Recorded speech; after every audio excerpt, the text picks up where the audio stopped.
Oh, if it weren't for technical difficulties, I don't know if we'd have difficulties at all. So Danielle's having an issue getting back in here on the YouTube side, but I'm going to start talking about what we were talking about on our Facebook Live today. So if you are an agent, we welcome you here, and we like to share as agents things that we find that have helped us, helped our clients, helped our careers, and share them with any agents out there who might find them to be beneficial. If you have something you'd like to share back to us, drop it in the comments. We would love to argue with you or hear your feedback, or say, hey, wow, that was awesome. I hadn't thought about that before. But today we're talking about a program that we have access to through our MLS called Remine. And Remine is essentially a curator of data of all sorts that can help you learn about the people in your community, probably far more than they would like to know that you know. And one of the things that we can learn about them is whether they have equity in their house. You can pull up areas, neighborhoods, cities, subdivisions, and you can choose them by how much equity that they are likely to have. It's not always 100% accurate, but it gives you a place to start. And so right now we can identify people who have equity and who might be in a position of loss that could lead to the loss of their home if they don't reach out to a realtor and get that moving. So we can see if they have received a Liz Pendens. I don't know if that's a local process or national, but that's the beginning of a foreclosure process. That's when they've missed a payment or two, and they get a legal notice stating that they're in default. So we can see who's gotten those. And if we've got somebody who's got a Liz Pendens and they've got $150,000 in equity in their home, well, they probably want to get to selling. And we have to, gently, carefully, and empathetically reach out to them. People tend not to be thrilled about being in this position. So it can be a little difficult to figure out the right way to reach them. Some things will work with some people, and some with other people. You might have to figure that out as you go. But it can be a great way to help people who are going to need the help of a realtor. They often don't realize how much money they might be handing over to the bank. And God knows none of us want the banks to get any more money than they deserve. Right? No, because not only are the banks getting all of the payments with all of the interest that you've made that these people have made for 2 years, 5 years, 10 years, they're sucking away all their equity too. And so that's what our focus today is to show people that overall, and especially the markets that Ruth and I specialize in, that there is plenty of houses with equity in it. And of course, equity comes in two ways, right? The traditional, and this is sometimes the older people only think of, I've paid it down. So the gap between where they started and how much they've paid is equity, as long as that value remains the same. But that value is algebra, right? That's not a number. That's X. The value is going up and down all the time. And where did it go this past year? So value is here. They've paid off to here. Now they could have a considerable amount more equity than they're even aware of. They're looking at, I bought it at $180,000 and I paid off $50,000. So I've got $50,000 in equity, not paying attention to the fact that they gained $100,000 in value last year. Absolutely. And, we also shared, a nationwide KCM, the Keeping Current Matters graphic, which is saying that we are, that appreciation is slowing on houses. that houses are not depreciating as much as it's just the appreciation is lowering. We were at a high of almost 21% in year over year appreciation nationwide in March. We are down now. And that's crazy. That is 20% inflation in one sector. That's not good for anybody. No, that you can't keep up with that. That's why everybody is, there's so many people complaining about what they're paying. Now, it wasn't necessarily our fault. It's nobody's fault. But, we tell people when the time is right and the house is right, go for it. And so there were plenty of people, especially not necessarily our area, but it seemed the coastal areas, saw a lot of people willingly, and hopefully they were explained that when you go this, there's market price and then there's the price that these people were willing to pay. And that those people might not have appreciation. They might not have equity.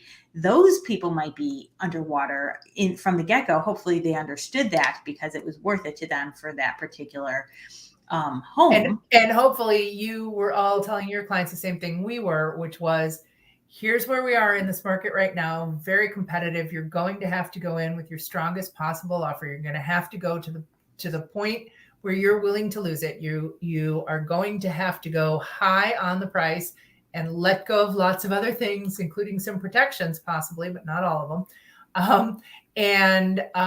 That's okay as long as this is the home that you are planning on living in for a while, because we don't know where it's going from here.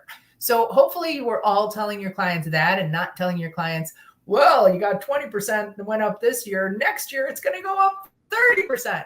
If you were one of those agents, we can't help you or your clients. But hopefully people who listen to us are of the mind of using some common sense and reserve in making statements. And full disclosure to your clients too. Exactly. And also understanding it yourself. So doing your due diligence and understanding of the market. If you don't, hit us up. We're happy to help. Yes. But so those people are not really probably who we're talking to. We're looking for the people who maybe have been in their house for a while. Some could have been there a long time. They might have weathered the first storm and yet found themselves with a job loss. They could still have a mortgage. They could have been in the property 20 years and they still owe 10. Had a job loss, lost a business in COVID. Maybe they were in the service industry. Lots of people didn't fare well. Maybe they had a forbearance that got them through for a while, but now they're at the point where that's going away and they need to start paying their mortgage again, and they can't. So let's be the saviors here. Let's be the heroes. Let's be the people who empathetically step in and help people save their savings and save their finances. And it might not be easy, depending on if they have missed payments and things like that. I mean, it might turn into a short sale, but again, much better for the client to potentially, walk away from a hard process with some money in their pocket. Or at least not the financial burden or the financial, record of a foreclosure. Right. Exactly.